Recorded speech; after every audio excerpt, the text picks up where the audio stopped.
Tahap input.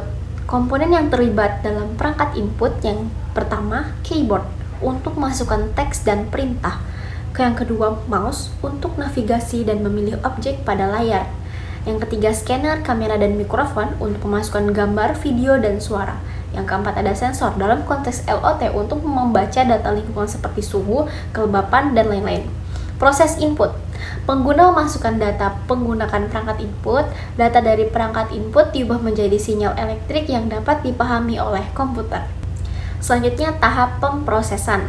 Komponen yang terlibat yakni CPU dan RAM. CPU merupakan otak dari komputer yang melakukan pemrosesan data, sedangkan RAM, memori sementara yang digunakan oleh CPU untuk menyimpan data dan instruksi yang sedang diproses. Yang ketiga ada proses penyimpanan. Data yang diproses dapat disimpan ke dalam storage sekunder untuk penggunaan jangka panjang. Penyimpanan dapat bersifat sementara jika disimpan di memori RAM atau SSD. Selanjutnya ada tahap output. Komponen yang terlibat dalam perangkat output yakni monitor. Fungsi monitor adalah menampilkan data dalam bentuk visual. Kemudian printer menghasilkan output dalam bentuk cetakan. Kemudian speaker menghasilkan output dalam bentuk suara. Yang terakhir proyektor, yaitu menampilkan data visual dalam permukaan besar. Proses output. Data yang telah diproses oleh CPU kemudian dikirim ke perangkat output. Perangkat output mengubah data menjadi bentuk yang dapat dipahami oleh pengguna. Sistem operasi adalah perangkat lunak yang fundamental bagi sebuah komputer. Ia bertindak sebagai pengatur lalu lintas, mengelola sumber daya, hardware dan software, dan menyediakan platform bagi pengguna untuk berinteraksi dengan komputer. Tanpa sistem informasi, komputer hanyalah sekumpulan elektronik yang tidak terhubung. Peran utama dari sistem operasi yang pertama, manajemen hardware. Sistem operasi mengontrol dan mengalokasikan sumber daya hardware seperti CPU, memori, dan perangkat penyimpanan. Selanjutnya, manajemen software. Sistem operasi menyediakan platform untuk menjalankan program dan aplikasi.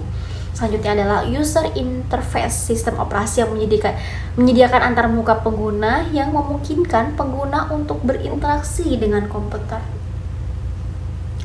Selanjutnya adalah manajemen file. Sistem operasi mengelola file dan folder pada hard drive. Ia memungkinkan pengguna untuk membuat, menghapus, memindahkan, dan mengakses file dengan mudah.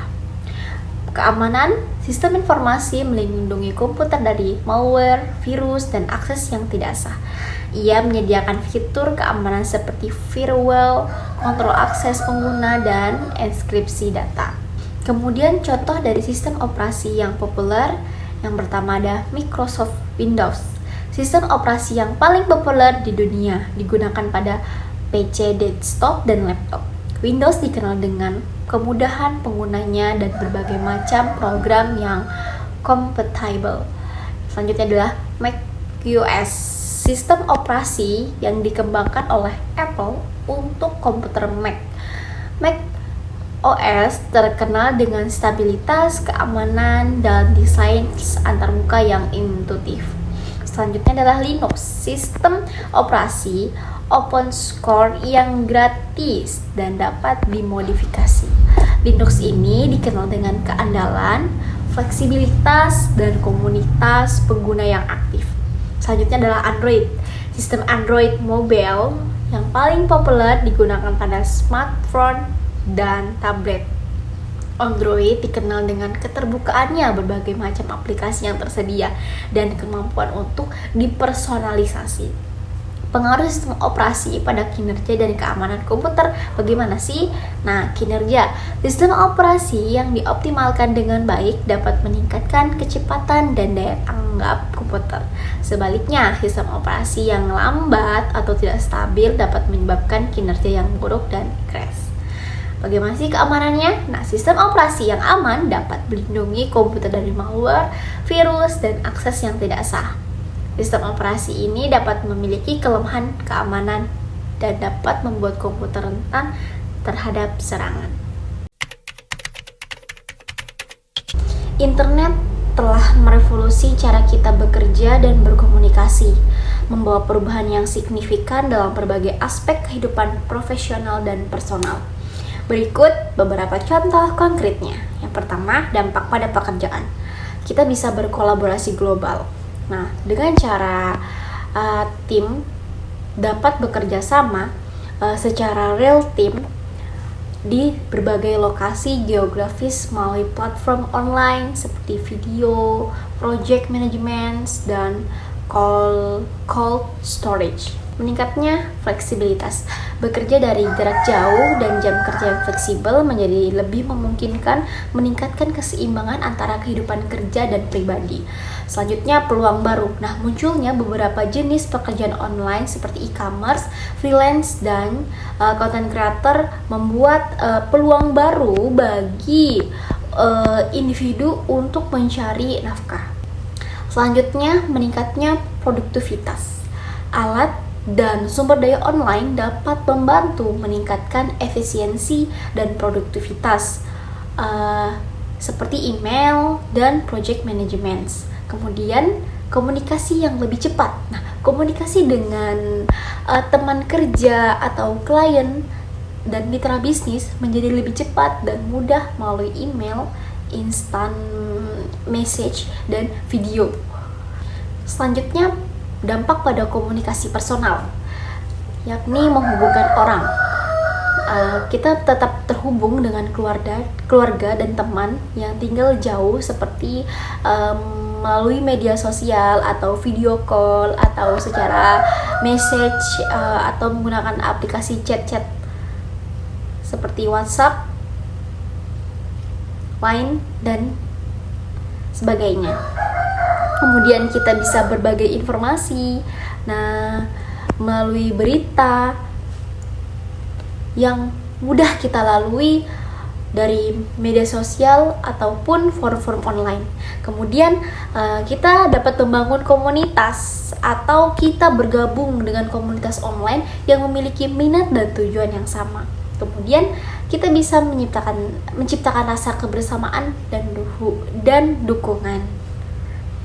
Selanjutnya kita bisa belajar melalui hiburan. Nah, akses ini bisa diakses oleh beberapa sumber belajar online seperti video edukasi, e-book, dan podcast. Nah, contoh konkret di sini saya akan menjelaskan seorang pengusaha dapat menggunakan platform e-commerce untuk menjual produknya ke seluruh dunia. Nah, ini dapat menjangkau pelanggan baru dan meningkatkan penjualan. Keamanan siber mengacu pada praktik melindungi sistem jaringan dan data dari akses penggunaan, pengungkapan, modifikasi, atau penghancuran yang tidak sah. Nah, di era digital saat ini, keamanan siber menjadi semakin penting. Karena apa? Karena ada beberapa alasan. Yang pertama, ketergantungan pada teknologi. Nah, kita semakin hari semakin bergantung pada teknologi dalam kehidupan kita sehari-hari, baik untuk bekerja, berkomunikasi, maupun berbelanja. Nah, hal ini membuat data kita atau sistem kita lebih rentan terhadap serangan siber. Selanjutnya, karena perkembangan ancaman siber. Ancaman siber ini terus berkembang dan semakin canggih. Para pelaku kejahatan siber menggunakan beberapa metode untuk menyerang seperti malware, phishing, ransomware, dan social engineering.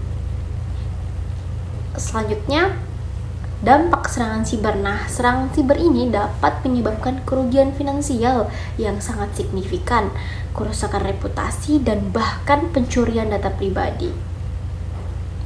Selanjutnya ada ancaman keamanan siber umum, yaitu malware. Nah, malware ini merupakan perangkat lunak yang berbahaya yang dirancang untuk merusak atau mencuri data.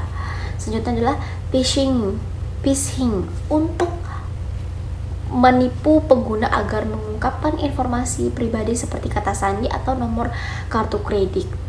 Yang selanjutnya adalah ransomware. Nah, perangkat ini merupakan perangkat lunak yang berbahaya yang menginskripsi data dan menuntut tebusan untuk melepaskannya.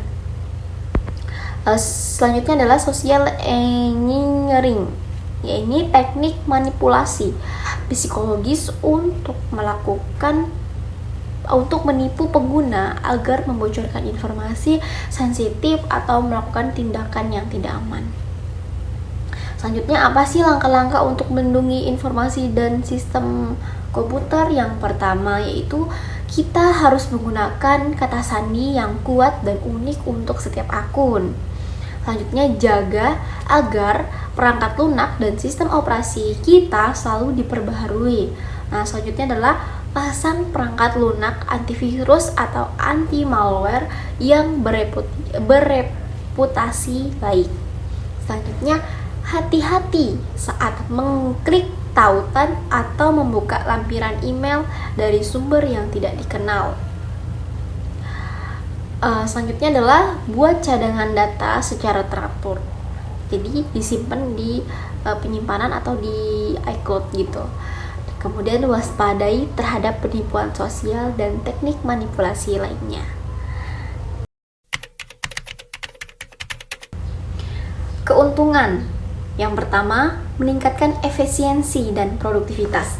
Nah, jadi teknologi informasi ini dapat mengotomatisasi tugas yang berulang, mempercepat proses bisnis, dan meningkatkan komunikasi dan kolaborasi sehingga menghemat waktu dan sumber daya. Selanjutnya, meningkatkan pengambilan keputusan.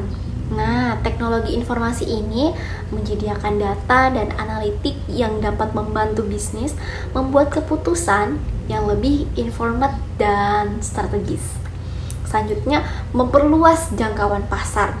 Nah, ini nih, teknologi informasi memungkinkan bisnis untuk menjangkau pelanggan baru di pasar yang lebih luas, yakni melalui e-commerce, media sosial, dan platform online lain-lainnya.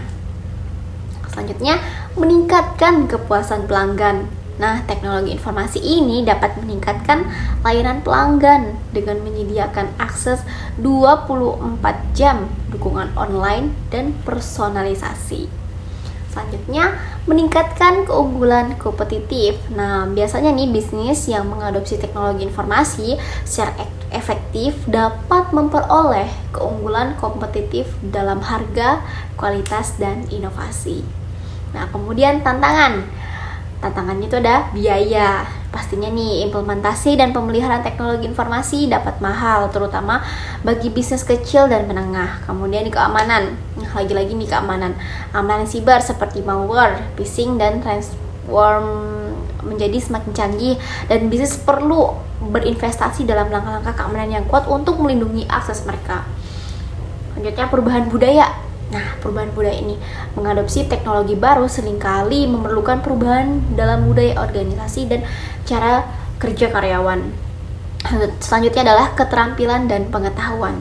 Nah, bisnis mungkin perlu melatih karyawan mereka untuk menggunakan teknologi baru secara efektif. Kemudian ada contoh perusahaan yang sukses mengadopsi teknologi informasi. Salah satunya adalah Netflix, ya betul banget Netflix. Nah, Netflix ini merupakan platform streaming video ya. Netflix ini telah merevolusi industri hiburan dengan menggunakan teknologi informasi untuk mendistribusikan konten secara digital dan memberikan rekomendasi yang dipersonalisasi kepada pelanggan. Selanjutnya adalah Airbnb. Nah, ini merupakan platform berbagi rumah. Ini telah menggunakan teknologi informasi untuk menghubungkan wisatawan dengan tuan rumah di seluruh dunia dan menyediakan pengalaman yang berjalan dengan unik dan personal.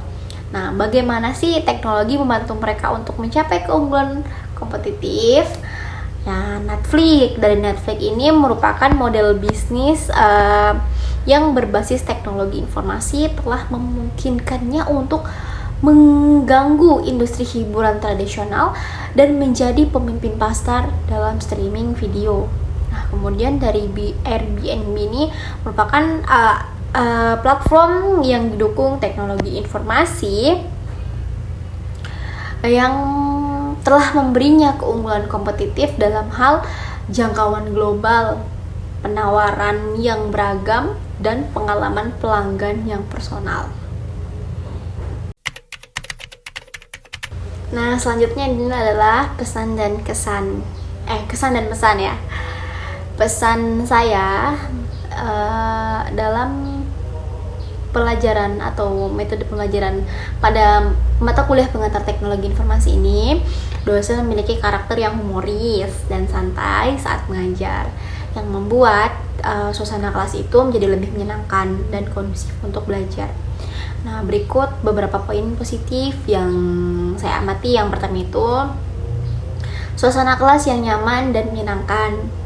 Karena humor dan gaya mengajar dosen yang santai membuat suasana kelas menjadi lebih nyaman dan menyenangkan bagi kami sebagai mahasiswa ataupun mahasiswi.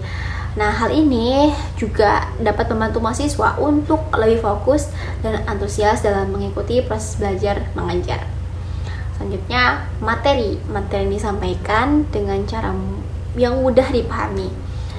Karena lebih sering praktik ya. Dosen ini mampu menjelaskan materi dengan cara yang mudah, bahkan untuk mahasiswa yang tidak memiliki latar belakang teknologi informasi seperti saya. Kemudian pesan, ya ini adalah pesan. Yang pertama ini adalah potensi kedisiplinan yang rendah. Yang saya maksud di sini adalah karena yang saya tangkap ini adalah kelas, bisa dibilang kelas yang terlalu santai. Ini menurut saya ini dapat mengurangi kedisiplinan dan tanggung jawab mahasiswa terhadap tanggung jawab mereka. Mungkin dari beberapa mahasiswa menganggap bahwa mata kuliah ini cenderung kurang serius, jadi mereka